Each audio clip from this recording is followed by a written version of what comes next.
Voy a empezar, antes de proceder a la mesa redonda. Se nos ha incorporado Rosa Rivas, con lo cual voy a empezar por dar unos pequeños datos acerca de ella para presentarla igual que a los anteriores. Rosa Rivas es escritora y columnista, estudió Filología Hispánica en la Universidad de Barcelona, es doctora en Hispánicas, perdón. Ha sido árbitro de baloncesto, empaquetadora de plastilina y traductora de cartas de amor. Residió durante 30 años en Alemania, donde ejerció la enseñanza y la investigación, carrera que abandonó en 2008 para dedicarse por completo a la literatura. Ha publicado 18 novelas traducidas a varios idiomas, entre ellos el inglés, que no es cualquier cosa, y numerosos relatos y columnas de prensa. Junto con Sabine Hoffman escribió la trilogía de los años oscuros, ambientada en la España de los años 50. Su última serie de novelas está protagonizada por una peculiar familia barcelonesa de detectives. Su última entrega salió el año pasado y este año ha publicado el relato autobiográfico Peces Abisales. Quiero aprovechar para hacer también un agradecimiento explícito a la editorial Planeta, que ha contribuido, ha patrocinado el curso atendiendo los gastos del viaje de Rosa. Por distintas razones no figura entre los patrocinadores, ninguna mala, no figura entre los patrocinadores, y me comprometía que lo diría de palabra, y así lo hago. Y vamos a empezar, vamos a mantener un coloquio abierto acerca de la figura del detective. Por varias razones. Primero, por la evidente razón de que la figura del detective es central en la novela negra, ¿no? Eso está clarísimo. Pero también porque quiero que nos preguntemos de qué es expresiva la figura del detective. Hay detectives de todos los colores, de todas clases. Del detective, ¿de qué es expresiva? ¿Qué trae consigo, ¿no? Porque hay personajes de todos los colores, algunos incluso que directamente no vamos a hablar de ellos porque se han inventado para ser distintos de todos, exclusivamente, ¿no? Y nada más. Pero todos ellos tienen un contenido que tiene una importancia grande, ¿no? Y en torno a eso vamos a discutir. Pongo la bola en juego haciendo una pregunta general para los dos. Cuando habéis creado vuestros detectives, ¿cuáles han sido vuestros patrones? ¿Cuáles han sido vuestras motivaciones para que el detective que habéis puesto sobre la marcha fuera como es? Que empieza Rosa. Gracias. ¿Cómo lo hago para que podamos compartir? Así, ahora podemos compartir el micro, no lo giramos. Bueno, en primer lugar, muchas gracias por invitarme a estar aquí y muchas gracias a vosotros por estar también aquí escuchándonos. Y bueno, ¿qué es lo que movió a crear estas figuras? Es que me voy a centrar entonces solo en los que son detectives, que los otros personajes que tengo no son detectives, son policías o periodistas. Y también investigan. También, en el fondo es, la idea clave es esta búsqueda, esta investigación que parte, sea de una policía, sea de una periodista, o en el caso de estos personajes más recientes son detectives, es la búsqueda de algo. Y cuando empecé a escribir la serie con los detectives de la familia Hernández, que es la última serie que estoy publicando, en el fondo no iba a escribir una serie de detectives. Mi propósito era escribir una novela, solo una, sobre una familia. Y surgió inmediatamente, al pensar en familia, para mí surgió la idea de los secretos. Es automático. Pensar en familia es pensar en secretos, lo que se habla y lo que no se habla. Y de los secretos, quizás porque ya he escrito mucha novela negra, entonces pasé automáticamente a pensar ¿por qué no jugar con la paradoja de crear una familia que sean detectives? Que sean detectives que se dedican a hacer lo que hacen los detectives, que es averiguar lo que otros no quieren que sepas, o lo que quieren esconder, pero a la vez no saben lo que está pasando en su propia casa. Y me gustaba este juego con porque me llevaba a la metáfora de que en el fondo la vida familiar es también una gran historia de detectives, donde todos estamos siempre contándonos y escondiéndonos cosas. Y este juego me gustaba mucho. Después, claro, los puse a investigar cosas fuera de su familia. Pero me gustaba esta idea, la investigación. En el fondo, el motor de todas las novelas es que hay algo que no sabemos. Hay una gran pregunta al inicio y queremos encontrar quizás una respuesta, que sabemos que nunca será satisfactoria, pero la seguimos buscando. Por eso la figura del detective me parece tan atractiva, porque es la búsqueda constante de saber algo, para ser breve. Bueno, en mi caso, mi personaje de Mario Conde nace como policía. Nace como policía por una cuestión que hablaba esta mañana acá, de verosimilitud. No era verosímil que en Cuba, y creo que no es verosímil en ninguna parte del mundo, que alguien investigue crímenes de sangre como investigador privado. Los crímenes mayores los investigan las policías, que tienen todos los aparatos científicos y de información para poder hacer ese tipo de investigación. Entonces, yo tenía a mis espaldas esa tradición de que les hablé esta mañana de novela policial revolucionaria, que tenía mucho de policial, mucho de revolucionario y poco de novela, en la que había unos policías que tenían a veces algún conflicto psicológico y existencial muy grave, que era en qué momento iban a dejar de fumar. Hasta ahí llegaban sus conflictos. Personajes que eran figuras de propaganda al fin y al cabo. Y lo primero, para romper con esa tradición, que yo tenía que hacer era crear un personaje que fuera la negación de ese personaje, perteneciendo a un cuerpo similar al de esos personajes. Entonces creo una central de investigaciones criminales que no existe, con los mismos estratos de mando que existen en la realidad. El jefe es un mayor de la policía, y capitanes, y un teniente que se llama Mario Conde. Ese teniente que se llama Mario Conde no sabe nada de investigación criminal, es policía por casualidad y no sabe en qué momento va a dejar la policía porque no es lo suyo. Pero sin embargo tiene una rara habilidad para poder hacer esto que dice Rosa, porque la novela policíaca al final siempre es la búsqueda de una verdad, la develación de una verdad. Y Mario Conde tiene habilidades para eso.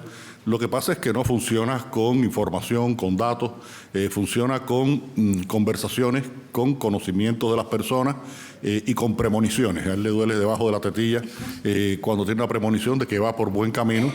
Y todo esto es un poco una parodia de lo que puede ser un policía real, pero funciona como policía literario. Y de ahí que la verosimilitud de las que le hablaba esta mañana esté funcionando. Este hombre no hubiera existido nunca en la policía cubana si hubiera habido un policía así. Primero, no hubiera llegado a teniente, segundo, lo hubieran votado seguramente del cuerpo, pero funciona en la literatura. Y creé con esas condiciones al Conde, pero además le di toda una serie de elementos que lo caracterizaban.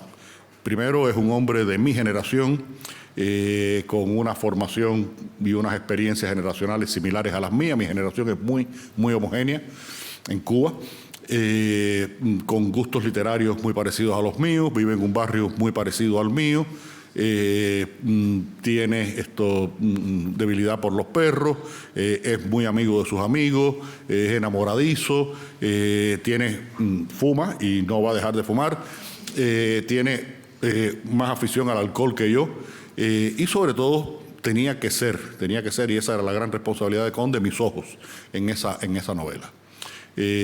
Para a través de él ver la realidad. Yo escribo en una tercera persona, que es una tercera persona cómplice, porque no es omnisciente y no es objetiva, escribe desde la perspectiva de Conde. Sabemos lo que piensa Conde, no sabemos lo que piensan los demás personajes. Y creé ese Conde para una novela. Lo que pasó fue que cuando salió ese libro en México en 1991, después de haber intentado publicarlo en Cuba, lo mandé a un concurso, era la única vía que tenía para publicar ese libro en el año 1991 en Cuba, ya en plena crisis de la desaparición de la Unión Soviética. Lo primero que faltó, dejó de llegar de la Unión Soviética a Cuba, fue papel. El papel empieza la crisis en el año 89, en el 91, no había papel. Por supuesto, no estoy hablando solamente de papel para imprimir, estoy hablando de papel en sentido general, porque yo no sé por qué las crisis se caracterizan porque desaparece el papel sanitario. Cuando la gente menos come es cuando más caga. Esto es una cosa que es un misterio que yo no he podido descifrar por qué pasa, pero bueno, no había papel. Y los únicos que tenían papel eran los policías en su concurso, y yo envío la novela al concurso y digo, a ver qué pasa, porque no tenía otra opción. Y recuerdo que yo estaba aquí en España haciendo una investigación para un documental que se hizo sobre la presencia, era una serie de documentales de televisión española sobre las distintas migraciones regionales españolas a América. Y a nosotros nos habían tocado, a Cuba le habían tocado los catalanes. Y yo estaba haciendo esa investigación para escribir el guión del documental, y como ahorraba todo el dinero, no nos pagaban. Nos daban una dieta, pero no nos pagaban. La explotación capitalista siempre está ahí esperando por uno. Y bueno, nos daban una dieta, y entonces, pero uno siempre tiene que tener determinadas venganzas, ¿no? Y era que yo únicamente llamaba por teléfono a mi mujer cuando estaba en las oficinas de televisión española. Me entraba, en la primera oficina que me encontraba un teléfono, ahí entraba y la llamaba por teléfono, y me ahorraba como 150, 200 pesetas, porque llamar a Cuba era carísimo. 200 pesetas para mí en aquella época era dinero, bastante dinero. Me tomaba como 4 cafés cuando aquello. Entonces, llamo a Lucía y me dice Lucía, te tengo porque ya iba a regresar a Cuba, y me dice, te tengo una buena noticia. Has ganado el premio de novela policial. Y digo, coño, qué bien, me pongo de lo más contento, se lo comento a los compañeros que estaban conmigo y tal, al director, al personal español que estaba con nosotros en todo el problema de la preproducción. Y cuando regreso 3 o 4 días después a Cuba, lo primero que me dice Lucía en el aeropuerto es, te tengo una mala noticia. Dejaron el premio desierto. Y era que, y después los jurados me lo contaron. Los jurados eran 3 escritores cercanos al organismo, pero con un poquito de vergüenza, y me dijeron, uno primero, otro después, en el plazo de 2 o 3 meses. La noche antes de firmar el acta, vino un señor y nos dijo, esa novela no puede ser el premio. Nosotros no vamos a premiar esa novela. Y entonces ellos tomaron la decisión de dejar el premio desierto. Pero bueno, la novela se publicó en México, una pequeña editorial de la Universidad de Guadalajara. Yo pude traer ejemplares a Cuba, 20, 30 ejemplares. Y me pasó una cosa que fue decisiva, y es que a las personas que le di a leer, algunos me decían que les gustaba la novela, es pasado perfecto, algunos, pero todo el mundo me decía algo del personaje de Conde. Todo el mundo le parecía que el personaje de Conde, por alguna razón, le interesaba. Y me di cuenta que Conde seguía vivo, y por eso decido escribir 4 novelas, otras 3 novelas con Conde, y todas como teniente de la policía.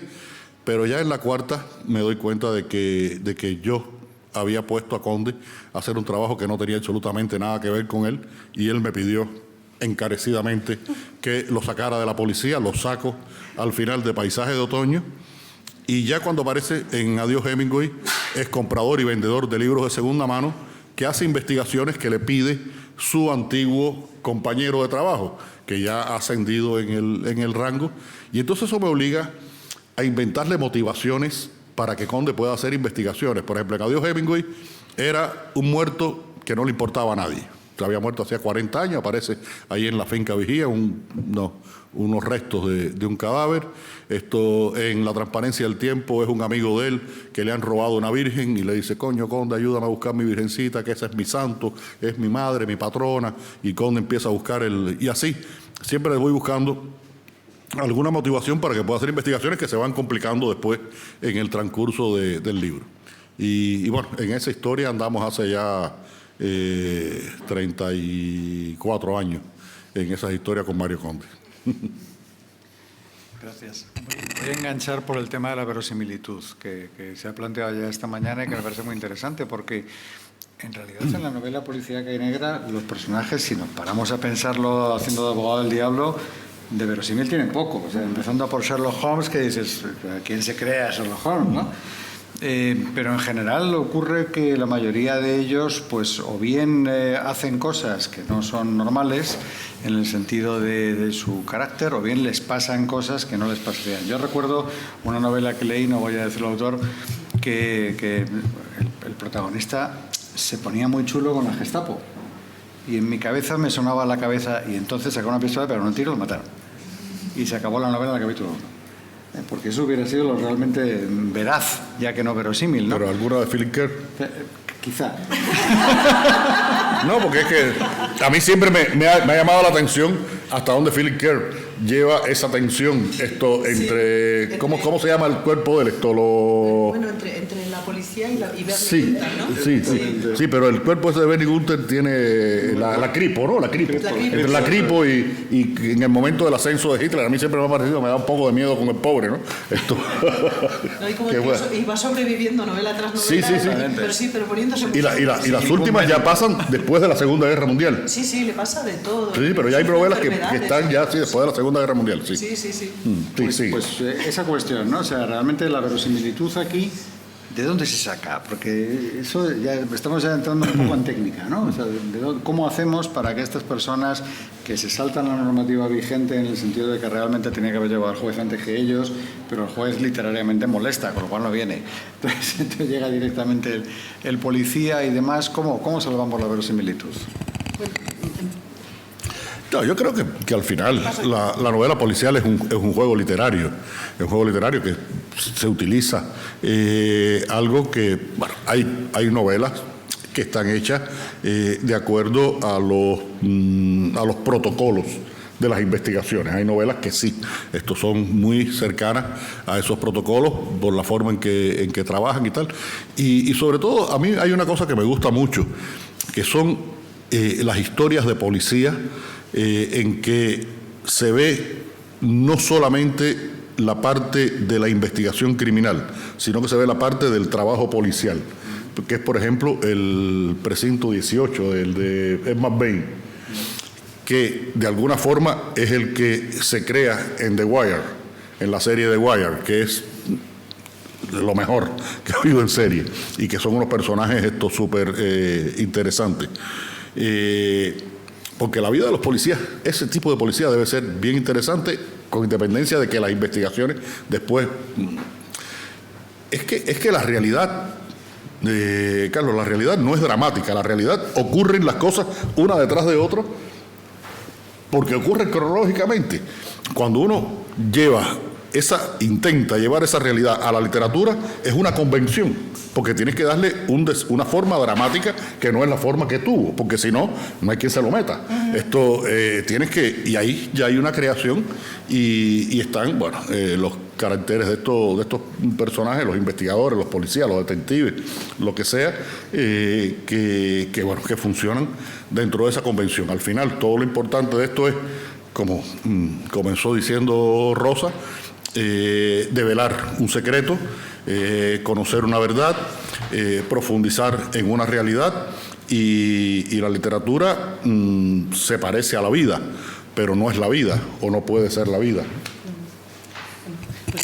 Al hilo de lo que dice Leonardo, es un juego.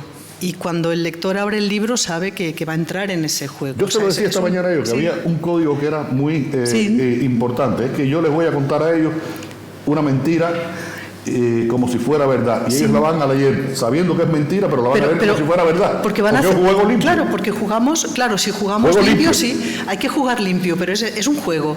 Y tú cuando entras en el libro sabes que vas a jugar. Has entrado a jugar, además vas a eso. El autor te promete que va a jugar limpio contigo, que no va a inventarse cosas que no estaban en las pautas de ese universo que te está ofreciendo. No te dice: yo conozco este mundo, te lo voy a ofrecer, y este mundo va a ser coherente y vas a moverte de mi mano por este mundo que te estoy ofreciendo. Y entonces lo seguimos, nosotros aceptamos y aceptamos esta famosa suspensión de la incredulidad, que significa que me voy a creer, yo suspendo las preguntas que quizás, donde digo, podría ser que esto no sea, pero yo acepto que tú me estás llevando por un buen camino. No sé, si me permitís una anécdota personal que la cuento en un libro más autobiográfico, es cuando aprendí yo lo que es la suspensión de la incredulidad. Cuando éramos muy pequeñas, mi hermana y yo, muy pequeñas, dormíamos en una habitación en camas paralelas y entraba un poquito de luz por el pasillo. Entonces una noche se ve que mi hermana le movió la mano así y de pronto vio ahí una mano negra. Y empezó a gritar, ¡la mano negra, la mano negra! Claro, ¿quién viene corriendo? Mi madre. Viene corriendo mi madre y mi madre nos ve a dos niñas completamente aterrorizadas porque está la mano negra en la habitación. Y nos dice, no os preocupéis, es que Isabel, que era una amiga suya, que era costurera, Isabel ha perdido el dedal, lo estaba buscando, pero ya lo ha encontrado y se ha marchado. A mi hermana y a mí, porque nos lo contaba mi madre, que era la narradora más creíble que en ese momento existía en el universo, mi hermana y yo no nos preguntamos nunca qué hacía Isabel a las 2 de la mañana debajo de su cama. Nunca se nos ocurrió preguntar eso. ¿Por qué? Porque mi madre, que era la narradora, nos lo estaba ofreciendo y nosotras suspendimos la incredulidad, nos creímos su relato y nos volvimos a dormir. Cuando un narrador te ofrece su mundo, te está haciendo lo mismo, te está diciendo, no te preocupes, es Isabel que está buscando el dedal. Y tú dices, ah, pues sí, será Isabel, claro, ya se lo encontró y se va a su casa y a dormir. Esto es lo que hacemos cuando creamos un universo que es coherente, que funciona y le damos verosimilitud, que no es lo mismo que veracidad. Y nuestros personajes hacen cosas que no podrían hacer los detectives ni los policías en el mundo real, porque a la que hicieran una sola de las cosas que les hacemos hacer ya los habrían echado. O como a la Berni Gunta, el tío habría sacado la pistola y lo pela ahí mismo. Pero lo podemos... Y el lector nos acompaña y va con nosotros. Nuestro relato, eso es cuando has creado este universo verosímil y además que tiene un elemento que yo creo que nos hace disfrutar tanto la lectura. Como decía Leonardo, en la vida las cosas pasan y el único orden que hay es la cronología, pero el resto es caos, el resto es caos absoluto. No hay muchas veces causalidades, hay más casualidades que causalidades. Pero cuando escribimos una novela, damos causas y efectos, creamos causas y efectos. Haces una cosa, pasa otra cosa. El mundo se ordena. La ficción ordena al mundo, por eso la necesitamos tanto, por eso necesitamos contar para poner un poco de orden en este universo tan complejo que nos rodea. El relato nos metemos en él porque el autor nos lo está ordenando, nos está ofreciendo un fragmento del mundo donde hay causas y efectos, donde pasan cosas que tienen sentido. Aunque sean un sinsentido, el autor nos va a explicar por qué no lo tienen. Y esto es lo que nos hace leer, esto es lo que nos hace sumergirnos en este mundo y el autor tiene que ser, eso sí, tiene que ser correcto, no puede ser tramposo, no puede, por eso yo creo que sentimos este rechazo tremendo por estas obras donde te están llevando por un lado y de pronto aparece desde arriba una instancia superior y pum, todo se arregla. Por eso eso nos expulsa, porque ha roto las reglas que tú mismo has creado. Esas reglas han costado mucho, crear un universo no es nada fácil, tienes que jugar mucho, tienes que saber cuál es el horizonte de los lectores, qué les vas a contar, por qué lo estás contando, a dónde va todo esto. Y después invitas a entrar ahí. Y tienes que ser un anfitrión correcto, que nunca venga al final a decirle, ¿sabéis qué? Todo esto que os he contado es mentira. Había un esqueleto en el armario, era el mayordomo, fuera. Eso no va. Y eso es lo que hacemos, eso es verosimilitud, es literalmente que parece verdad. Y nos dejamos llevar y nos creemos que era Isabel buscando el dedal debajo de la cama. Has dicho algo, Rosa, que además si me lo prestas me lo voy a robar, lo de la suspensión de la incredulidad, porque me parece muy, muy interesante como definición. Yo esta mañana, entre las cosas de los libros que mencionaba que crean esa sensación de verosimilitud, siempre lo menciono, 1984. Todo lo que nos cuenta Orwell ahí se mueve en un mundo futuro en el que esas cosas no sabemos si van a pasar, pero lo cuenta con un sentido de lo verosímil y con una lógica que lo aceptamos, suspendemos nuestra credulidad, pero ahora decías tú que llega una fuerza superior y cambia las cosas.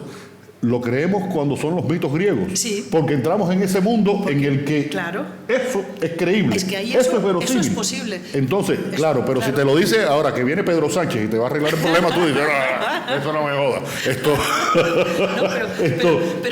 Pero Zeus sí venía, claro, y podía venir. Pero eso es la inteligencia del lector. El lector sabe, el lector sabe cuando está leyendo una obra de griega clásica, sabe que las reglas del juego ahí son otras. Son otras, y las acepta y juega con ellas. Si tú ves o lees un auto sacramental de Calderón, tú sabes que siempre al final vendrá una gran máquina desde el cielo y pum, todo se arregla. O los finales terribles de muchas obras de Lope de Vega, ¿no? Tú estás ahí, venga, siguiendo toda la historia, y al final viene un noble y dice, tú con este, tú con este, tú con aquel, pum, hala, adiós. Y dices, bueno, pero por favor, ¿no? Y en esta época era así, en esta época eso era justicia. A nosotros nos parece actualmente, cuando vienen estas soluciones desde arriba, dices, bueno, y para eso llevo 2 horas yo en el teatro, haberlo hecho al principio casi, ¿no? Es otro, pero cuando ponemos el filtro histórico y ponemos la distancia, decir, bueno, es que estoy leyendo algo que se escribió hace 500 años, eran otras reglas del juego. En una novela moderna eso no lo puedes hacer, porque las reglas son otras, porque hemos creado un canon donde hay muy flexible, porque la novela negra actualmente es una novela muy muy rica, ya no es una novela no es una novela ortodoxa, cerrada, pero sí que hay que seguir las reglas de la verosimilitud en este género, y esto es lo que hacemos. Y podemos llegar a extremos, a muchísimos extremos, mientras seamos coherentes, ¿no? Mientras no rompamos nosotros las reglas que hemos puesto. Me quedo con una frase que has dicho en un momento, eso no lo puedes hacer. Y he pensado ¿qué exige el lector? O sea, me ha recordado, cuando has dicho eso no lo puedes hacer, me ha recordado una experiencia familiar. En mi casa, mi hija mayor, estábamos viendo películas y si terminaba mal, se cogió un cabreo y decía, menuda mierda. Y tal, y se iba súper enfadada, ¿no? Como diciendo, yo no estoy viendo una película para que termine mal, ¿no? ¿Cuál es el poder del lector? O sea, eso es una cosa que también me llama la atención, ¿no? ¿Alguna vez habéis encontrado en vuestra trayectoria que alguien os haya reprochado cosas de un libro que eran las únicas que eran reales y no le parecían verosímiles siendo reales? Pues yo creo que eso pasa, ¿no? Sí. Te puede pasar que tú insistes en la descripción de un personaje, tú insistes en que tiene un aspecto concreto y que te vengan lectores y te digan que no es así. O sea, que te discutan aspectos, que se enfaden contigo porque has matado a alguien. Eso te puede pasar. Pero para mí el caso más paradigmático fue con uno de mis personajes, que es la comisaria Cornelia Peba Tejedor, que se dice varias veces, como es hija de una española y un alemán, ella es... se dice que ha salido rubia como su padre. Pues ningún lector lo acepta, ningún lector. Pero bueno, la primera que vino enfadadísima conmigo es mi hermana. Y me dice, ¿pero cómo que es rubia? Como Cornelia no puede ser rubia. Digo, bueno, pero siento, yo solo soy la autora, no tengo ni idea, ¿no? Y no hay maneras. Entonces te das cuenta de que algo han visto los lectores, esto es una pequeña anécdota, pero en otros momentos también, ¿no? Algo han visto los lectores que yo que soy de poco de escribir, no describo mucho a los personajes, dejo que lo construya el lector. Algo en su personalidad hace que esta mujer no pueda ser rubia, por lo que sea. Pues lo acepto, mira, fue mi error querer que fuera rubia. Los lectores la prefieren morena, pues morena será. Pero te pasa con otras cosas, sí que te pueden, sobre todo cuando es alguien... Cuando citas o mencionas momentos históricos concretos, ahí la gente es muy sensible a veces y te buscan cualquier pequeña minucia porque se acuerdan algo que tú has hecho así por encima. Dicen, no, pero es que no había 3 ventanas, había 4. Y claro, tú dices, es ficción, porque no te queda otra. O cuando, perdonad la última anécdota y te cedo la palabra, vinieron un grupo de un club de lectura, vinieron a visitarme a Frankfurt, y habían hecho una tabla de Excel con todos los escenarios de las novelas. Yo soy bastante poco no me importa mucho la precisión, la exactitud en este aspecto. Más o menos muevo los personajes por calles que yo conozco porque me pierdo fácilmente, yo me desoriento, así que los personajes viven donde yo, así sé la línea de tranvía, qué metro hay, todo esto.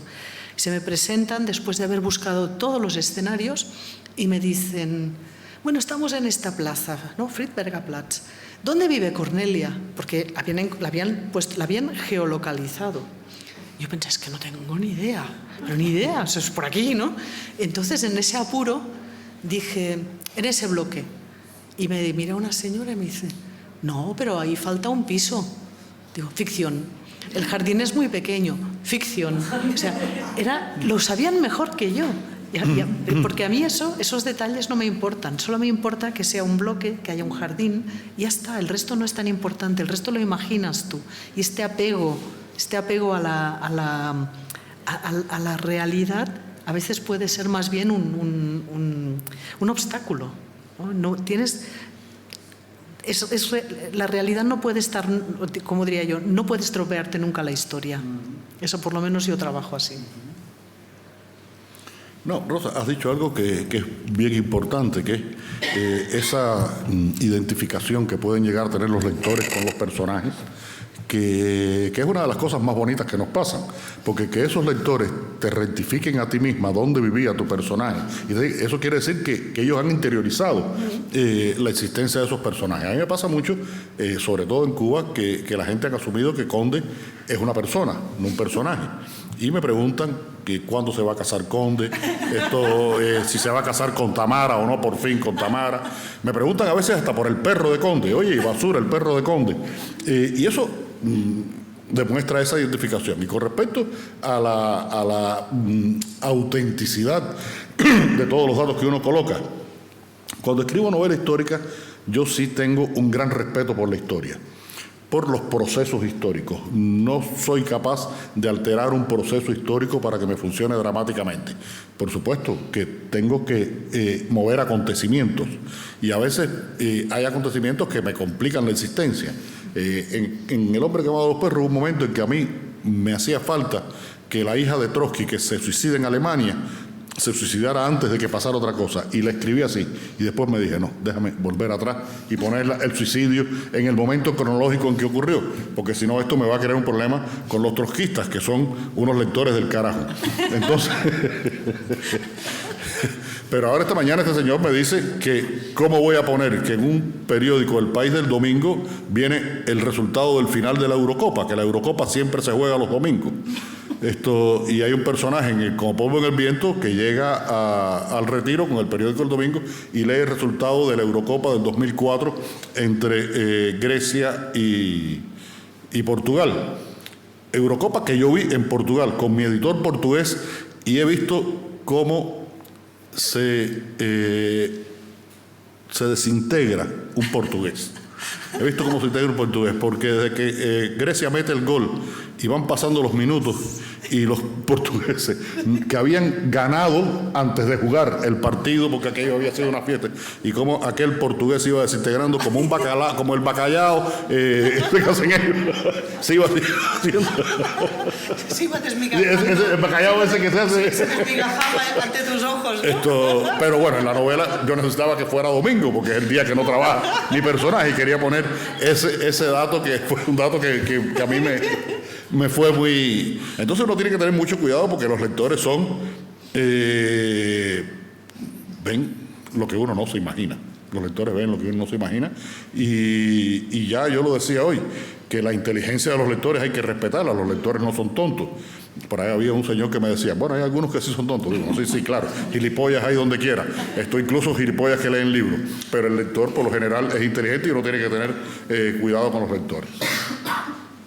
Es que la cuestión del poder del lector a mí me intriga mucho desde hace mucho tiempo, ¿no? Un final abierto. Una novela termina con un final abierto y te viene algún lector inmediatamente a decirte, bueno, ¿y qué pasa después? Y tú de repente dices, ¿y yo qué sé? Y entonces te miran como si estuvieras loco. Carlos, pero es que, ¿Cómo que no? pero es que nosotros también lo hacemos con los libros de los otros. Decimos, coño, y hasta aquí me llevó este hombre, ¿y qué pasa ahora? Es decir, nosotros como lectores también somos muy despiadados, ¿no? No, pero a mí me interesa mucho eso, ¿no? Ese momento en que los personajes cobran carne. De repente ya no es un problema de verosimilitud técnica. De repente es que tienen que ser verosímiles como ellos mismos, porque si no te van a reclamar que no sean ellos, ¿no? Te van a decir... Claro, es que el personaje, cuando lo has creado bien, tú sabes cómo va a responder a determinadas situaciones, ¿no? Tú lo pones en una situación y por su personalidad que tú has ido desarrollando, y más cuando es un personaje que te va acompañando durante varias novelas, que lo conoces muy bien, que está contigo, que va contigo ya. Entonces tú sabes, cuando haga esto, si pasa esto, este personaje haría tal cosa, pero este otro haría otra cosa.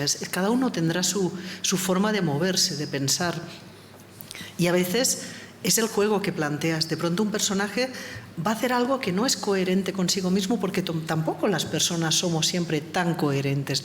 Y esa ruptura también es muy interesante, que hagas que no se cumplan las expectativas, ¿no? Que tú las has creado, tú planteas una expectativa, el lector piensa, ya lo conozco bien a este personaje, y entonces haces que gire por una razón, pero haces que no lo haga.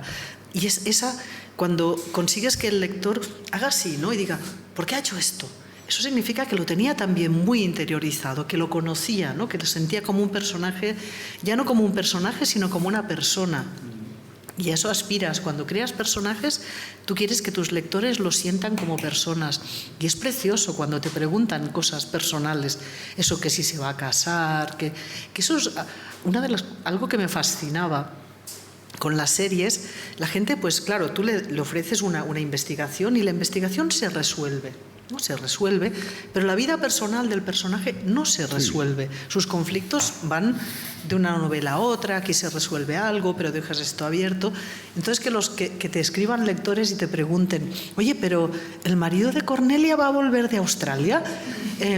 Y que te propongan, hombre, yo creo que a mí me gustaría que tuviera hijos. ¿Sabes? Como que se preocupan por ellos.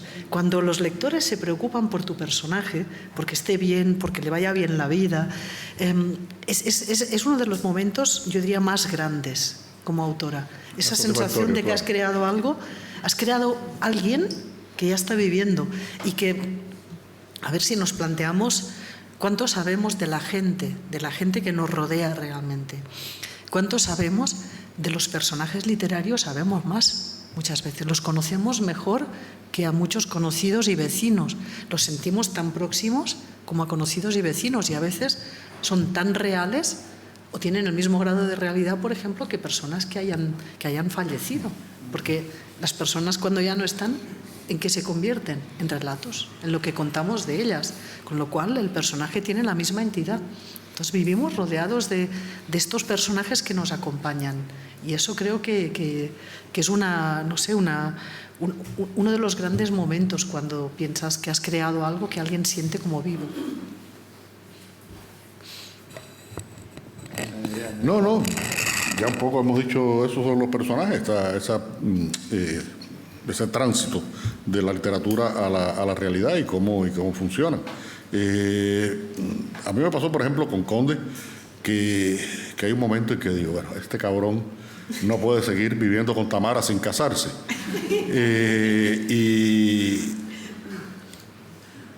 Y Conde le regala un anillo a Tamara en La transparencia del tiempo.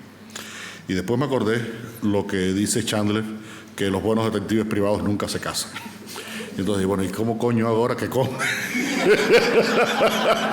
Y entonces Conde le dice, mira, nosotros no debemos casarnos. O sea, sí estamos bien, hemos seguido bien mucho tiempo. Tú te quedas con el anillo y hacemos como que estamos casados, pero no nos casamos.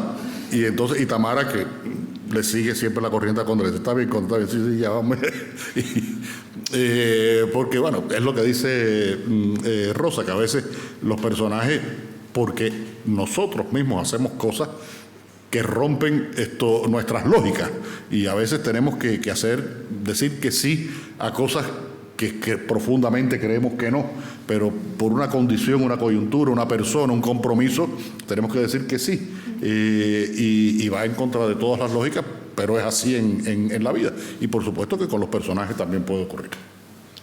Lo que pasa es que yo veo en todo esto como una profunda aspiración al orden por parte del lector, ¿no? O sea, el lector está reclamando que las cosas no sean como de verdad, que sean organizadas. Es que todo el mundo vive en el caos. Vivimos en lo que decía Rosa, la realidad es caótica.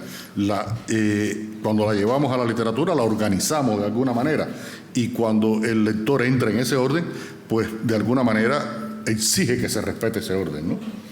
¿Y no os parece también que es, me voy a poner muy trascendente, muy trascendente, muy trascendente?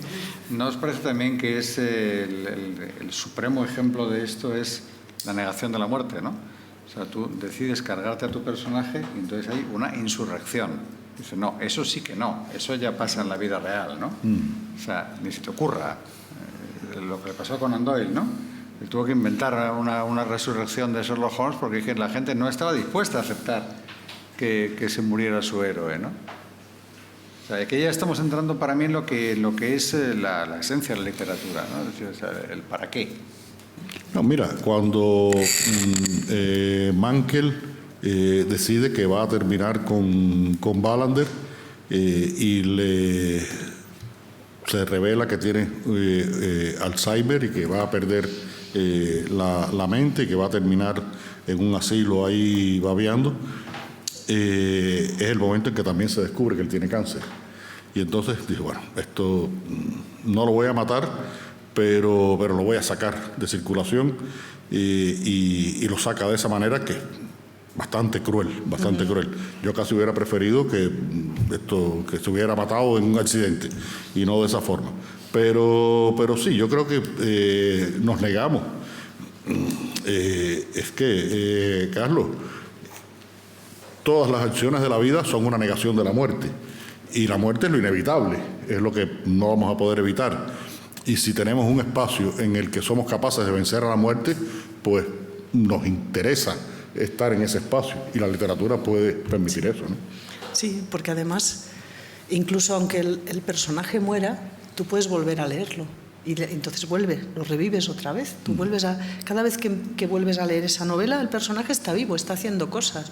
Y quizás la decisión de matar a un personaje también es la decisión, como el ejemplo que has contado, de no quiero que otros jueguen con él, no quiero que pase a manos de otros autores, quiero acabarlo para que no tenga no sé cómo decir, para que no pase pues como ha sucedido con otros, ¿no? Que les van haciendo versiones, les van resucitando el personaje, y en otros casos también por seguir se me ha olvidado ahora el nombre del autor, pero un autor británico que tiene el personaje se llama Morse, ¿no? El inspector Morse. Sí. Colin Dexter. Claro, Colin Dexter mató a Morse al final, perdonad, ya se sabe, pero lo va envejeciendo, claro, ya lo ven, es un personaje que bebe muchísimo. Hay incluso una novela fenomenal donde está ingresado en el hospital con el hígado destrozado y resuelve un caso en el hospital, pero ya sabemos que este señor no va a durar mucho después de esa novela. Y él hace este juego de envejecer a su personaje y darle un ciclo vital completo. Es decir, va a morir porque además él sabe que está muriéndose. Le da un carácter muy particular a estas novelas, porque él te va anunciando que su personaje va a morir. Y a mí me impresionó muchísimo el ver cómo el autor decidía no va a haber más, no lo voy a dejar así en un punto aparcado, sino que se va a morir, punto. Y es una decisión que yo creo que corresponde siempre a los padres y madres de los personajes, ¿no? Hasta qué punto los llevamos a la muerte. Pero mientras estás en el libro están vivos. Y cada vez que vuelves, o sea, Don Quijote lo resucitas cada vez que vuelves a leer el Quijote. Y empieza a vivir otra vez todas sus aventuras. Y incluso cuando ya sabes cómo acaba, tienes el poder de decir, pues no me voy a leer el último capítulo. Ahora no te mueres. O sea, eres el autor, lector, que puede tomar decisiones sobre los personajes. Pero es una lucha, en el fondo es esto, estamos poniendo orden, estamos no muriéndonos en los libros. Entonces creo que es lo que hacemos, por eso el arte nos da la eternidad mientras estamos sumergidos en él. Sí, Rosa dice dos cosas que me interesan ahí. Una tiene que ver con el destino de los personajes después de la muerte de los autores, que muchas veces los autores terminan con los personajes para que no los manipulen. Pero los herederos hacen lo que les sale de sus santísimos huevos.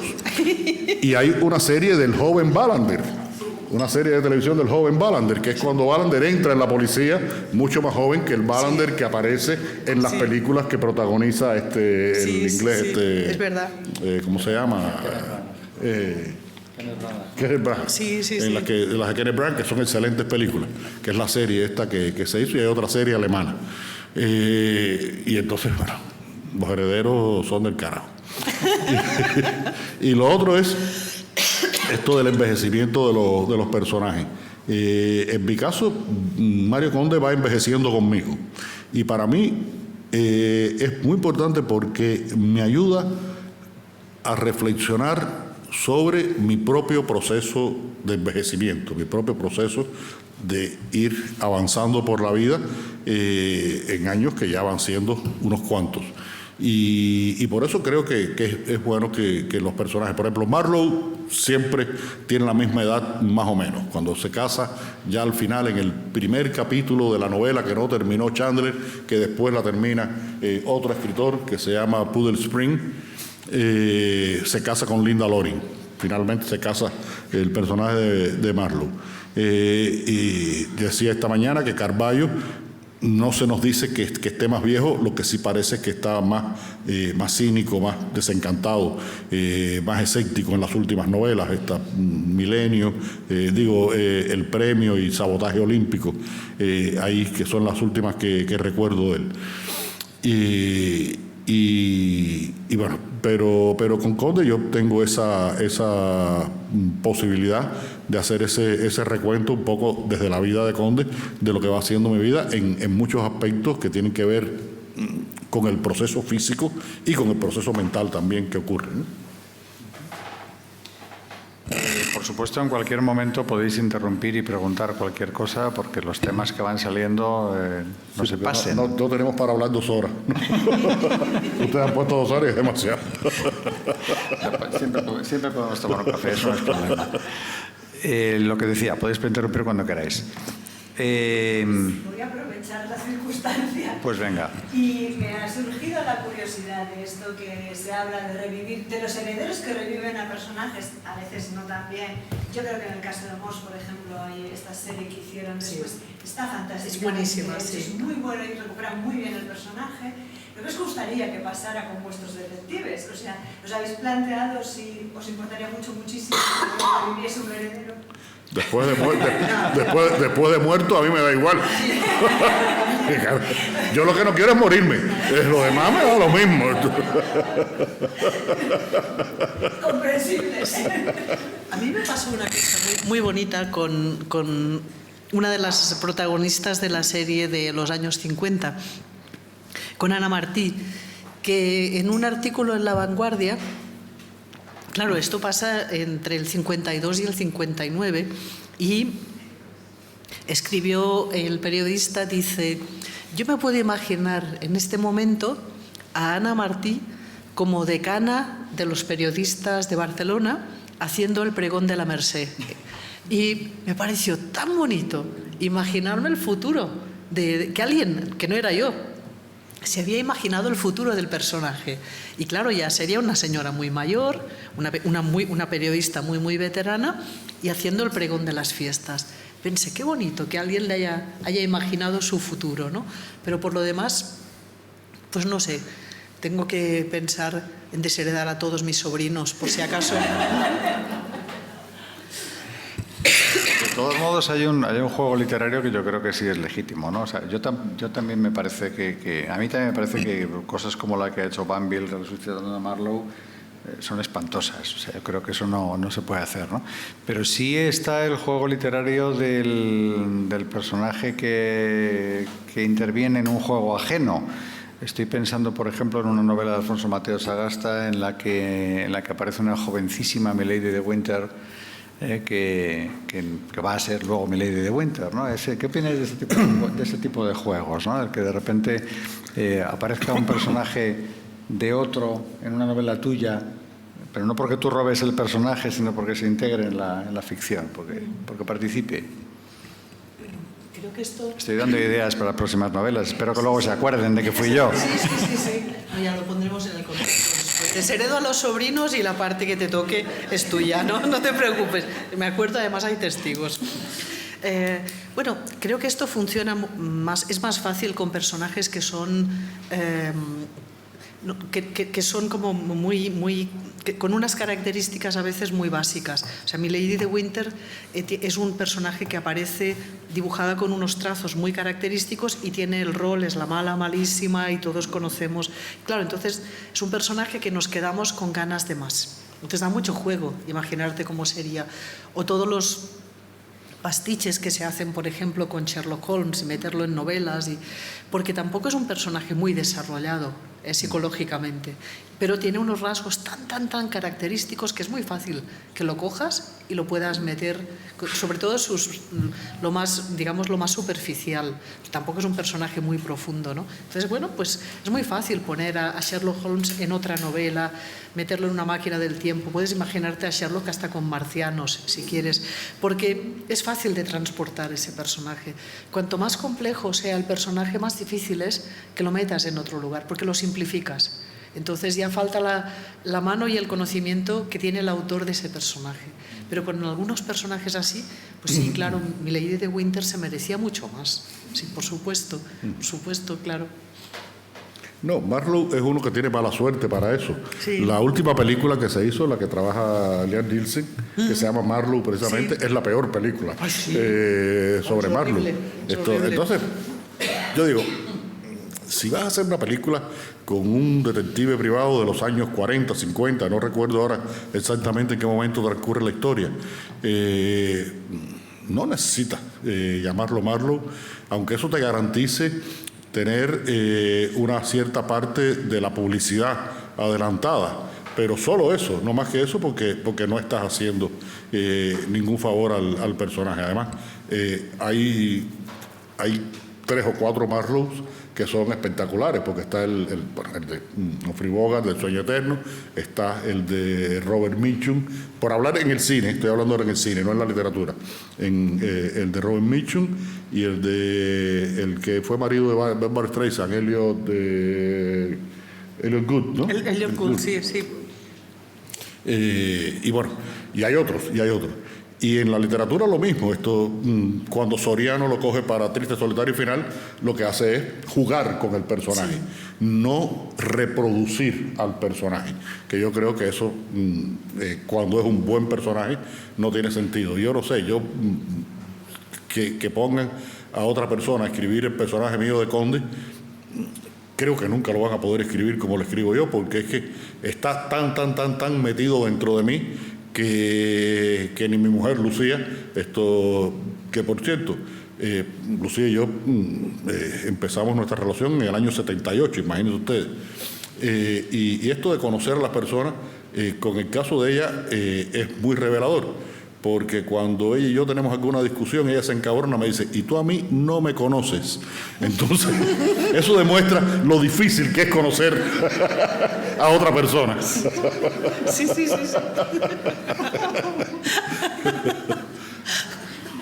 Y tú a mí no me conoces. Cuando me levanta el dedo así, yo tiempo. Violencia de género, cuando me levanta el dedo, es violencia de género. Ese dedo. Sí.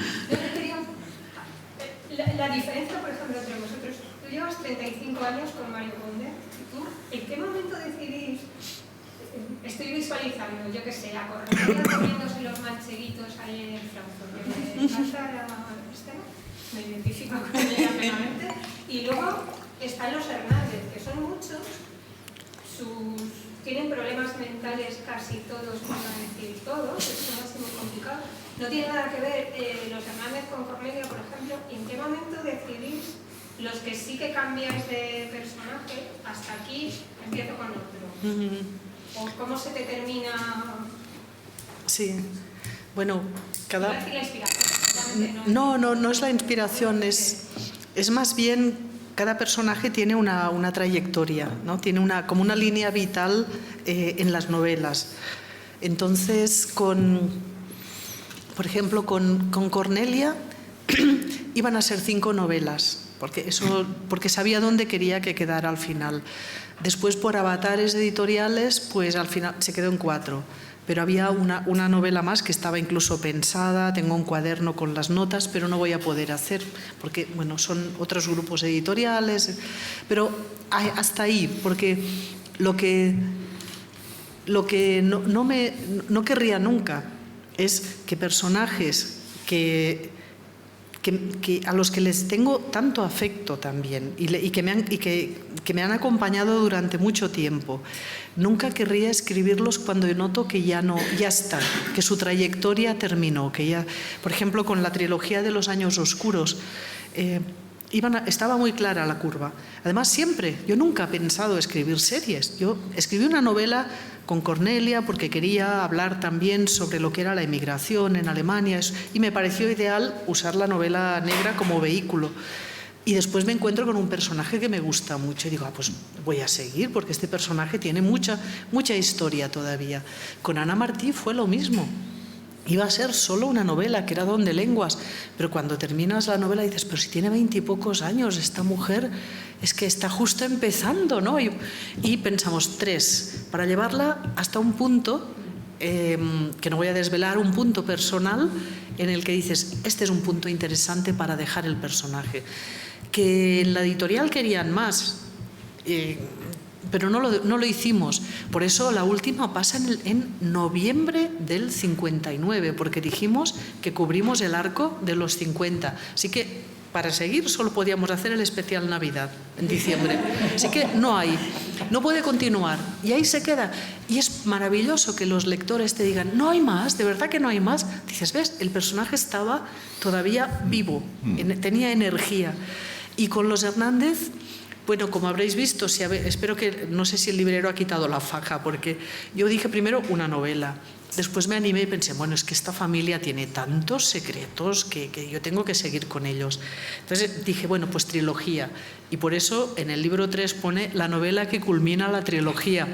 Cuando justo y estaban imprimiendo, yo estaba arrepentidísima y hablé con mi editor en Tusquets, le dije, Juan, es que no puedo dejarlos.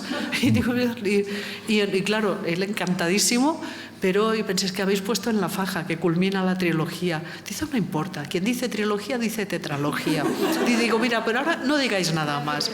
Yo no digo nada, me callo. El regreso de los Hernández. Exacto. Sí, ya. Se acabará cuando se acabe. Cuando yo note que los personajes han perdido esa vitalidad, que dejan de visitarme para decirme, cuenta más de nosotros, sigue con nosotros. Entonces ya está, porque tú notas cuando lees personajes ajenos, notas cuando el personaje está agotado, cuando ya no puede más, cuando está hecho con plantilla y te está diciendo, y el personaje dice, por Dios, mátame, jubílame, hazme algo, pero déjame ya. Y no se merece un personaje que tú has querido mucho. No se merece que lo maltrates así. Cuando no puede más, lo retiras, lo matas, yo qué sé, lo que sea. Entonces, yo pienso, siempre tengo que parar en un momento en el que todavía quede un lector que me diga, ¿de verdad? ¿No hay más? Eso es una buena señal. No que me digan, mira, otra de los Hernández. Venga. ¿Sabes? Eso no es. Entonces, ahora están vivos, tienen mucha energía. Estoy escribiendo la 4ª, porque soy una persona de palabra y cuando digo trilogía, es tetralogía. Entonces, estoy escribiendo la 4ª y pienso, qué bien, qué buena decisión, porque digo, es que están ahí, es que vivo con ellos, ¿no? Entonces, cuando note que ese no está, se acaba. Más cosas. El año que viene voy a hacerlo de terror. Y sin luz, ¿no? Sin luz. Más preguntas. Es un buen momento para ceder la palabra. No se me ocurre nada. Parece que Mario Conde no tiene visos de agotarse, ¿no? No, yo si escribo otra novela con Mario Conde, escribo otra novela con Mario Conde. El único problema que tengo es que Mario Conde se va poniendo viejo. Ahora posiblemente si aparece en otra historia aparecerá en el 2023, 2024, que en 2024 tiene 70 años, porque él es un año más viejo que yo. Pero de todas maneras creo que no pasa nada con que tenga 70 años, porque Biden tiene 81 y quiere seguir siendo presidente de los Estados Unidos. Entonces, que Conde resuelva cualquier mierda ahí en Cuba no hay ningún problema. Tampoco hay que preocuparse tanto por eso, porque está un poco viejo. Y me va a servir para hablar otra vez de este fenómeno, porque yo estoy espantado con que el año que viene cumplo 70 años. Digo, coño, ¿qué cosa es esto? ¿Cómo puede una persona ser tan vieja? Entonces, bueno, ahí seguiremos. No, por ejemplo, en una novela como Adiós Hemingway, uno de los aspectos fundamentales de la novela es el envejecimiento del escritor. Ese Hemingway que al final tenía problemas de memoria, que ya le costaba trabajo escribir, estaba revisando Muerte en la tarde, y no pudo cerrar completamente. París era una fiesta, y Islas en el Golfo. Había otras novelas que ya eran anteriores que las había dejado, pero sobre todo él quería publicar Islas en el Golfo, París era una fiesta y revisar Muerte en la tarde, porque había estado en España hace unos años antes y había vuelto a ver algunas cosas con toda esta jodienda de la tauromaquia que tanto le gustaba a él. Y le costaba mucho trabajo porque tenía problemas de memoria. Y un escritor sin memoria no es escritor, porque lo único que tenemos son las palabras y los recuerdos, la memoria, de la cual lo inventamos, porque todas las experiencias que le pongamos a los personajes son experiencias que somos capaces de imaginar a través de experiencias que hemos vivido, leído, oído, imaginado, soñado. Sale de alguna parte. Yo siempre digo que el escritor es un almacén de memoria propias y ajenas, porque esa es otra cosa. Algo que cualquier escritor, y hay algunos que no lo hacen, deberían saber, es que más importante que hablar es escuchar. Uno tiene que estar oyendo a la gente, porque de cualquier conversación hay un elemento que le revela a uno características de una personalidad o de la condición humana, para ser muy grandilocuente, que uno no ha visto, no ha sabido ver por muchas cuestiones. Uno siempre está aprendiendo. El conocimiento, como se sabe, es infinito. Ahora mismo esta novela que estoy escribiendo, y ahora estoy buscando información y no he tenido tiempo de empezar a consultarla sobre el concepto bíblico de la redención. Porque hay una persona que decide o no perdonar a otra. Y el perdón es una forma de redención. Entonces, pero quiero darle a eso otro sentido, porque vivimos en un mundo en el que yo creo que hay que redimir muchas cosas, hay que perdonar muchas cosas para poder avanzar, porque si nos encallamos en nuestros prejuicios y en nuestras maneras de entender el mundo, pues es muy difícil, y no vamos a ninguna parte, evidentemente. Un mundo que cada vez cambia más, a mayor velocidad, en el que están pasando cosas que uno dice, bueno, ¿cómo es posible? En todos los sentidos, desde el sentido político hasta el sentido cultural. Ahora mismo yo estoy también trabajando para la próxima nota que voy a escribir en El País sobre una cosa que descubrí hace poco, porque como decimos, vamos aprendiendo, que es algo que se llama el dembow o dembow, que es una variante del reggaetón que salió de Jamaica y llegó a República Dominicana y Puerto Rico, que les puedo asegurar que entre esos videos y esas canciones y el porno que hacía la novia de Trump, la diferencia es mínima. Y posiblemente el porno de la mujer de Trump era más inocente que lo que se ve en esos videos, donde yo había reproducido las frases que dicen los cantantes. Y Lucía me dijo, oye, no hagas eso, porque estás provocando que tal vez la gente se interese por la perversidad humana, ¿no? En ver qué cosas, cómo esta gente dicen eso. Contextualiza lo que dicen, porque es una cosa realmente impresionante. Entonces, bueno, todo uno va nutriéndose de cosas y todo eso puede servir. Posiblemente en mi próxima novela con Conde a lo mejor aparece una referencia a este fenómeno musical, porque está ahí en el ambiente.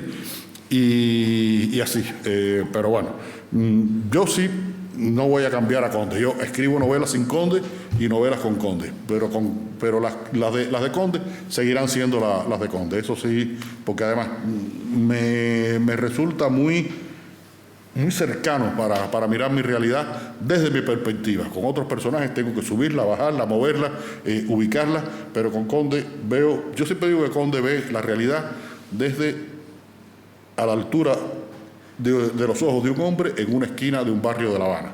Esa es la perspectiva que Conde ve la realidad, y eso me ayuda mucho. Entonces, ¿no has tenido la tentación o la idea de inventar otro detective? No, para nada, no. No, la imaginación no me da para tanto. Más cosas. Yo creo que nos merecemos un café. Nos lo tomamos. Espera, más preguntas. Voy con el micro. Para que se... Yo creo que tengo buena voz. ¿Sí?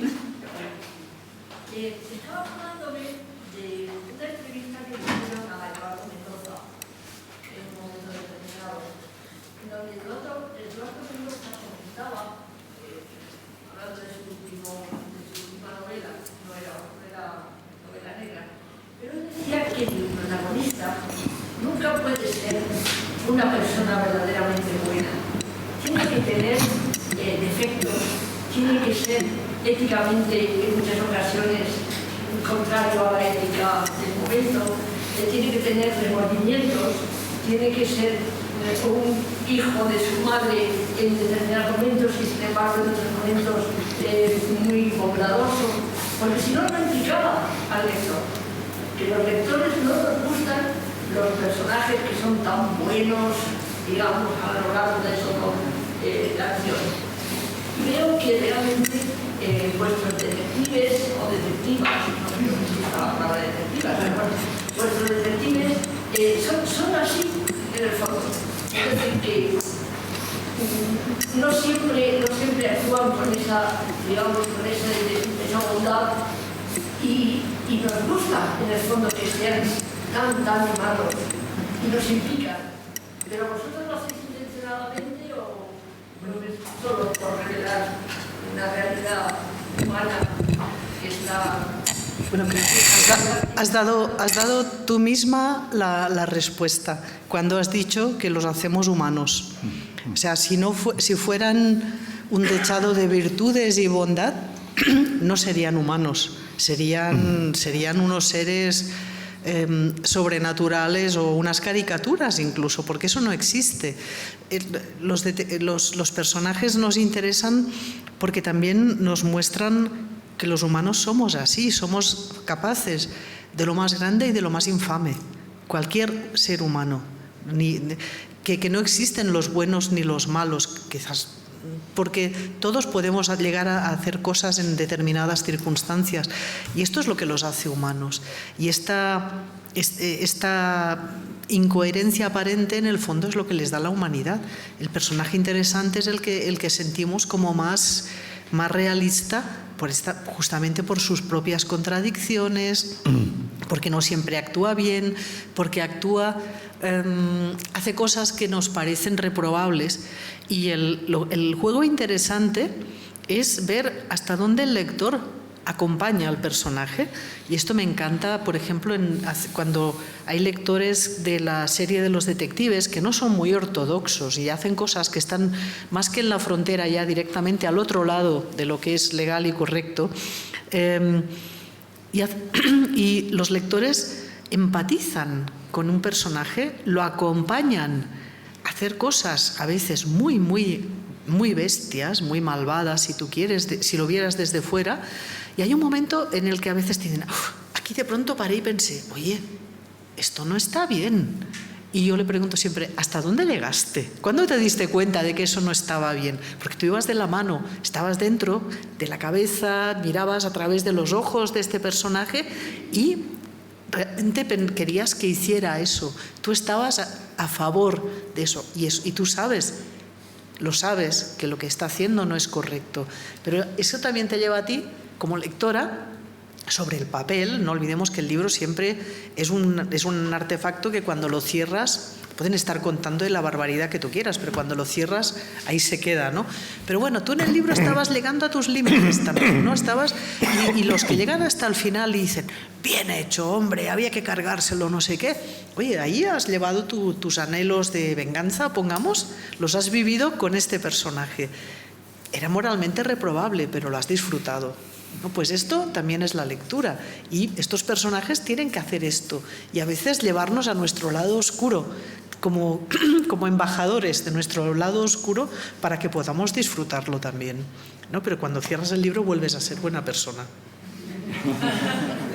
Me gustaría añadir en este hilo una cuestión intermedia, y es que también estos personajes, los personajes de este género, se mueven en aguas turbias, ¿no? Con lo cual a mí me surge la cuestión de la transacción, ¿no? Es decir, el momento en el que ya no es porque tú seas mejor o peor, sino porque la realidad es mejor o peor, te ves obligado a negociar con ella, ¿no? A establecer transacciones, que es lo más opuesto del mundo en el que estamos viviendo ahora, ¿no? Que es el mundo del blanco y el negro. ¿Cómo veis el tema de la transacción en el género? No, mira, con el personaje de Conde, incluso siendo policía, él tiene que participar en estrategias de supervivencia que son ilegales. Pasa la línea de lo legal hacia la ilegalidad. Él, por ejemplo, no denuncia y participa del negocio de su amigo Candito, que tiene un bar clandestino donde vende cervezas, en una época en la que Cuba tener un bar que vendía cerveza era un delito. Y como ese, muchas cosas. Pero Conde tiene un límite ético que es muy importante, que es la decencia. Por eso esta última novela se llama Personas Decentes, porque él tiene toda una reflexión sobre la decencia. Se encuentran personajes aquí en esta novela que hablan sobre el tema de la decencia, un personaje en el año 1910, otro personaje en el presente y el propio concepto de la decencia de Conde. Que es muy importante que Conde mantenga ese principio ético de la decencia, porque yo necesito que Conde juzgue a los indecentes. Mis novelas no tratan sobre ladrones, sobre simples delincuentes, trata generalmente de personajes que tienen unas connotaciones sociopolíticas, económicas mucho más elevadas en Cuba. Y esa indecencia de esas personas en una sociedad que se supone que es una sociedad socialista, donde quien trabaja en la esfera pública o trabaja por el bien público es una persona que tiene que tener toda una serie de condiciones, entre otras cosas la sacrosanta militancia en el Partido Comunista, pues entonces tiene que tener una entidad ética para poder juzgar a esos indecentes. ¿Algo que añadir? No, he quedado... Pero es que escucho a Leonardo y se me olvida que tengo que contestar cosas. No. No, es una curiosidad que tengo desde esta mañana, pero antes no me atreví. Vosotros escribís novela negra. Yo os veo aquí, por ejemplo, Lorenzo, Silva, no venga mañana y tal. Esta mañana creo que has sido tú, Carlos, que has hablado de los nuevos delincuentes, de los nuevos asesinos, psicópatas, que si los ojos, tal, no sé qué, papá. ¿No nos falta una calificación que distinga un poco a ese tipo de novelas? Véase al César Perejillida, véase la que has nombrado Sánchez Gijón, no voy a hablar de Carmen Mola, juro. Pero ese tipo de no tiene mucho que ver con lo que escribís vosotros. Me falta algo que me diga qué es antes de comprarme.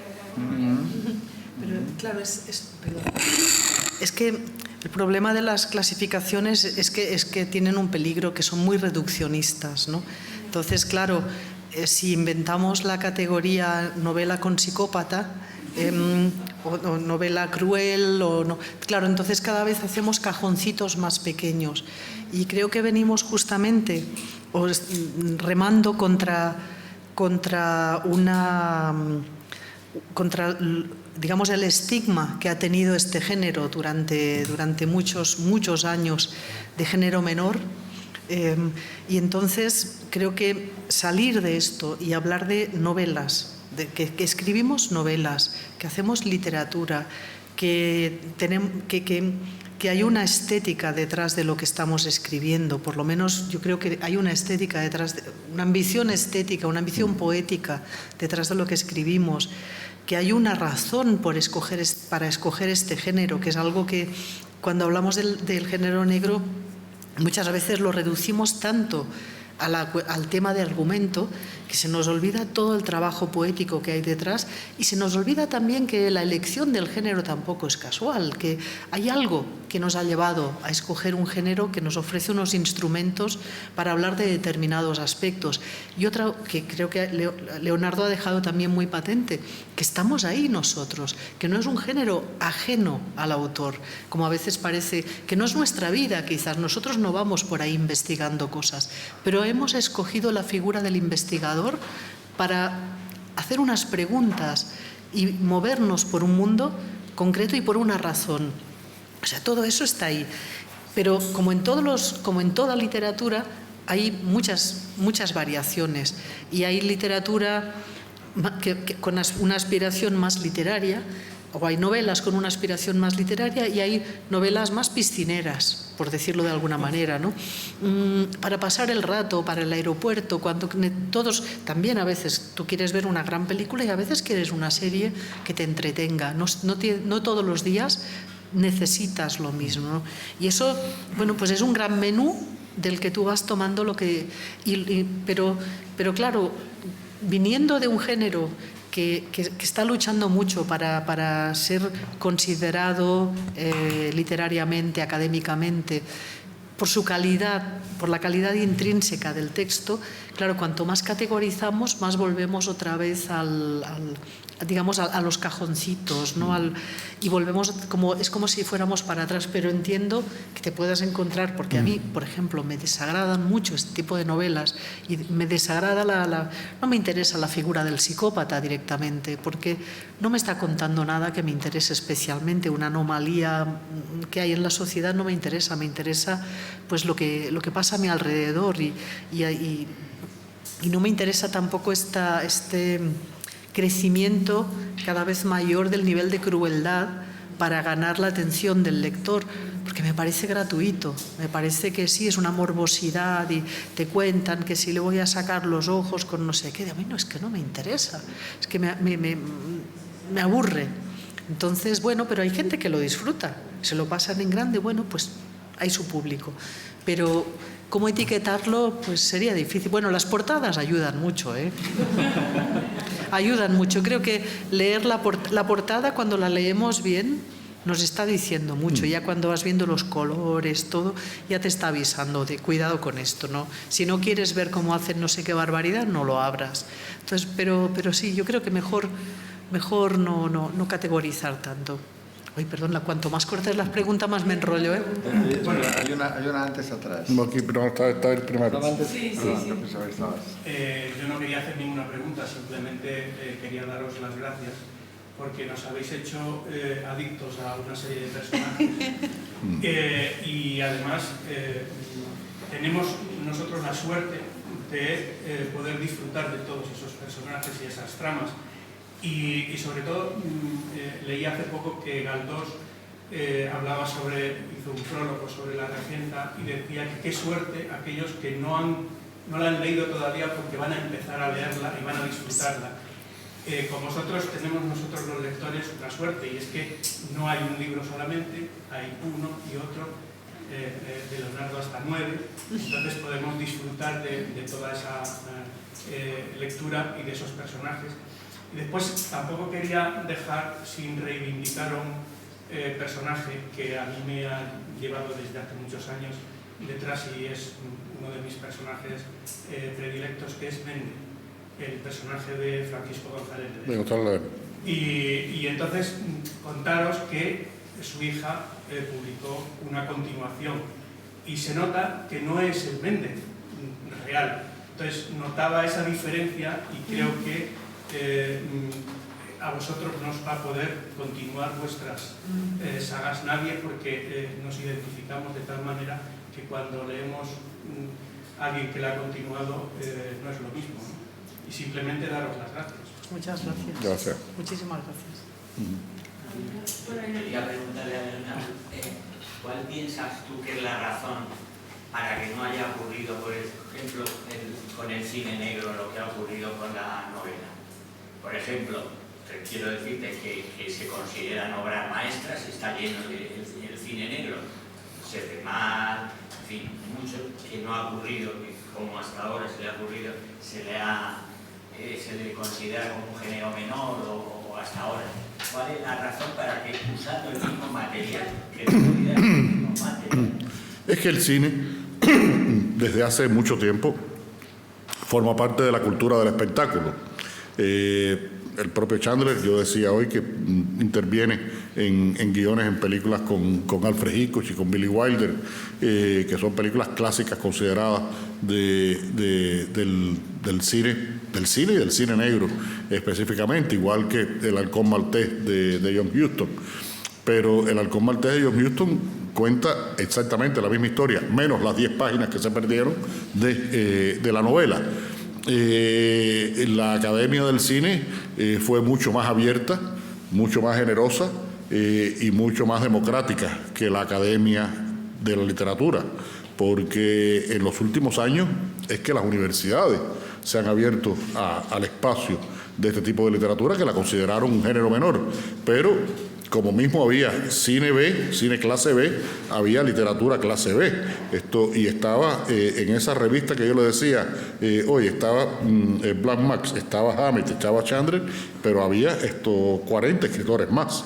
Y eso pasa en todas las manifestaciones, Yo creo que en los últimos años, afortunadamente, la literatura ha ido ocupando un espacio de prestigio intelectual, artístico, que empezó, por supuesto, como dije, por los lectores, de los lectores pasó a la prensa y a las editoriales, y de las editoriales y la prensa ha pasado a la academia y a las instituciones. Que ya hoy consideran que autores de novela policíaca pues tienen que estar en una conferencia en el Instituto Cervantes o en el centro que sea, porque ya son autores que, aunque se reconozcan escritores de literatura policial, son los escritores que están contando de un modo muy elaborado ya artísticamente, porque también es eso, que la literatura policial ha evolucionado en ese sentido, de un modo muy artístico, sus realidades. A mí me pasó algo, por ejemplo, en los años 90, yo tenía ya escritas las 4 primeras novelas de Conde, y había un congreso un encuentro de 10 escritores cubanos que vivían en Cuba con 10 escritores de la diáspora, que se iba a celebrar en Estocolmo, el Centro Olof Palme lo organizaba y tal. Y alguien me dijo, tú no estás entre los 10 porque eres el escritor, porque escribes novelas policíacas. Y yo dije, bueno, está bien, yo soy el que escribo novelas policíacas. Ya, de esas 4 novelas policíacas, una había ganado el premio Café Gijón, una había ganado el Hammett y había ganado 2 veces el premio de la crítica en Cuba, a los mejores libros del año. Pero al cabo de este tiempo, con 3 novelas todavía sin publicar en Cuba, he ganado 8 veces el premio de la crítica, y el otro autor que más veces lo ha ganado 3. Y yo le he ganado 8 veces. Tengo el Premio Nacional de Literatura, tengo el Premio Princesa de Asturias, es decir que le pasé por al lado a los otros 9 o a los otros 10 que fueron a ese encuentro, y los dejé atrás escribiendo novelas policíacas, porque el género en sí no es menor. Lo que son menores son lo que decía Harold Bloom, que yo citaba hoy aquí: cuando los autores son autores de genio, los géneros no existen. Existen los buenos escritores y los malos escritores, y el género es algo que es un medio para llegar a un fin, pero no es un fin en sí mismo, creo yo. Es una pequeña curiosidad. ¿Cómo eligen el nombre de los protagonistas o de sus personajes? Mario Conde es una persona muy conocida en España. No, eso lo he tenido que contar, muchas veces, sobre todo lo tuve que contar en el año 97, cuando salió por primera vez aquí Máscaras. No, es muy sencillo. Yo sabía, por supuesto, que existía Mario Conde. Estoy viniendo a España del año 88 y quien llegara a España sabía que alguna vez habían existido los Reyes Católicos, sabía que alguna vez había existido Franco y sabía, poniendo un pie en el aeropuerto, que existía Mario Conde. Esto era el hombre más importante que Felipe González en aquella época, y todo el mundo más conocido, y que Adolfo Suárez, en fin. Pero yo empecé a escribir la primera novela y le puse el nombre de un personaje que yo había inventado para algo que quería escribir cuando estaba en la universidad, que tenía un nombre que descubrí inmediatamente que era un peligro, que se llamaba Mario Lamar, porque cuando puse a Mario Lamar va a mirar por... Esto es horror. No podía tener un apellido terminado en ar, no puede tener en español un apellido terminado en ar. Y entonces dije, bueno, voy a buscarle un apellido, voy a dejarle Mario, voy a buscarle un apellido que funcione como un apodo. Y tenía un pariente, ya murió, en el barrio, lo más plebeyo del mundo, pero le decían el Conde, Manolo el Conde, y dije, coño, el Conde, Mario Conde, el Conde, y ahí sale el nombre del personaje. Y en general es muy importante los nombres de los personajes, pero, por ejemplo, en la novela Como polvo en el viento, que hay estos 10 personajes importantes, lo que hice para no perderme fue ponerle, como son parejas, voy a ponerle nombres A, B, C, D, E, F, G, H, porque si no me iba a perder. Entonces, y ya después me enamoré de esos nombres, porque por ejemplo el personaje, el gay que viene a España y que lee el periódico del país donde no podía haber salido, que Grecia le había ganado a Portugal el día anterior, porque le ganó esa tarde, el personaje se llama Irving, pues Irving se llama Irving, pero es porque le tocaba la I y la H. Era porque le tocaba la I, pero me funcionó muy bien ese nombre. Y Clara, que es el personaje que es la claridad, es la luz de esa novela, es porque era la C. Sí. La H Horacio. Horacio. No, le puse Horacio porque Horacio es un nombre bastante común en Cuba y creo que en España también. Pero era el que le tocaba por la I. Bueno, en mi caso es que si no tengo el nombre no puedo, necesitan nombre y el nombre es una decisión bien compleja porque claro, es muy diferente a los nuestros, ¿no? Nuestros nombres nos los han dado los padres y ellos tienen por algún motivo lo habrán hecho, ¿no? Siempre hay una proyección en los nombres o una tradición. El apellido pues te entronca con tu familia, pero el personaje le tienes que dar tú el nombre, te lo tienes que inventar todo. Y tiene que ser un nombre que funcione como ahora describía Leonardo, que a veces habla del personaje de una manera indirecta, pero te está contando cosas. Y cuando no funciona es un desastre, porque me acuerdo con los nombres de la familia Hernández los tuve relativamente rápido, porque me encajaban, les iba poniendo los nombres y cuando los tenía ya tenía la visión del personaje. Pero había uno de los personajes, que siempre se habla de él por el apellido, que es Ayala, tiene un nombre de pila. Y el que yo le había puesto, no sé por qué me pasaba que no me funcionaba el personaje, sobre todo porque, claro, hay toda una historia de amor que se va desarrollando en la novela y no había manera de escribir las escenas cuando eran los momentos donde se van enamorando. Y de pronto caí en la cuenta, por eso estoy hablando ahora despacio para que no se me vaya a escapar el nombre original, me di cuenta de que ese nombre que me gusta mucho, pero lo asociaba a un compañero muy poco sexy. Y entonces me bloqueaba porque cuando escribía alguna escena amorosa yo veía a ese señor y pensaba, no quiero verlo. Eso yo no, esa fantasía no la necesito. y le tuve que cambiar el nombre. Le tuve que cambiar un remedio contra la lujuria, sí, ¿no? sí, absolutamente. Es que no había manera. Ayala, el pobrecito, no podía. Le cambié el nombre de pila y de pronto ya está. Se liberó de esa carga, de esas connotaciones antieróticas que tenía el nombre, y de pronto pues Ayala ya empieza su historia de amor. Por eso es tan importante, los asocias a personas, les das... Tienen una sonoridad, lo que decías tú, un nombre acabado, un apellido acabado en ar, es tremendo, porque casi todos los verbos en español son en ar. Entonces, claro, estás todo el tiempo haciendo rimas, y no la rima interna que dices, qué bonito, me has salido un pareado, ¿no?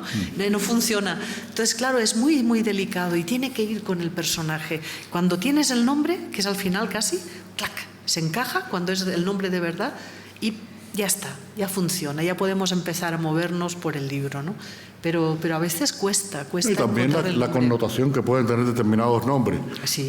Esta novela que estoy escribiendo ahora, el personaje, porque está inspirado además en un personaje real, el personaje femenino, se llamaba Teresa.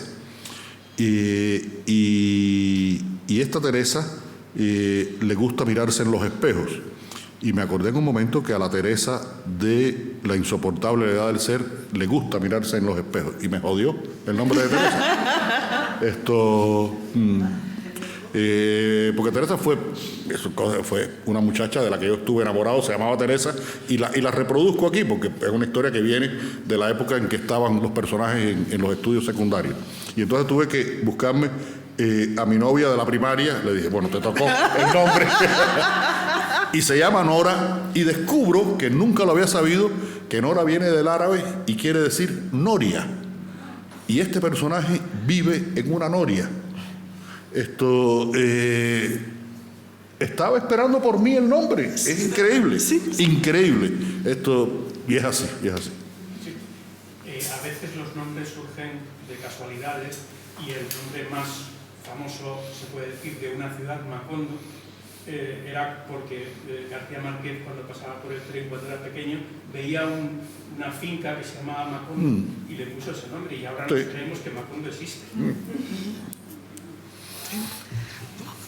Más cosas. Bueno, oye, vamos a terminar, que yo estoy agotado. He hablado más de 3 horas y hoy estoy muerto ya.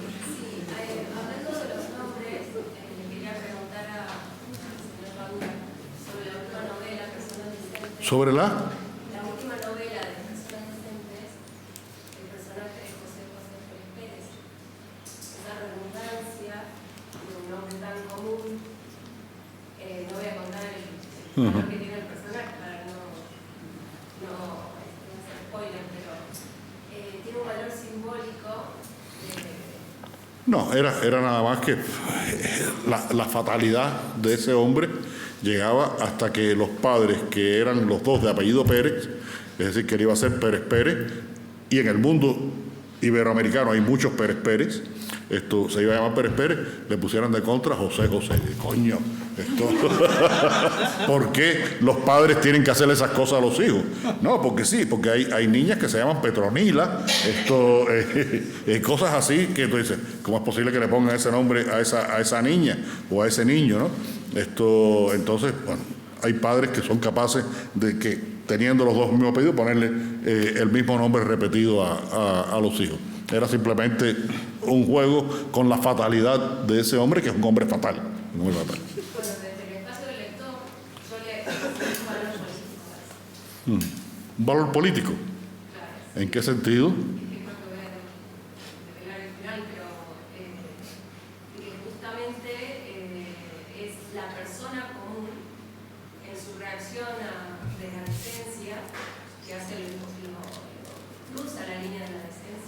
Sí. Y en ese cruce, en realidad, representa a gente, a grupo de gente. Es como un justiciero, él es como un justiciero.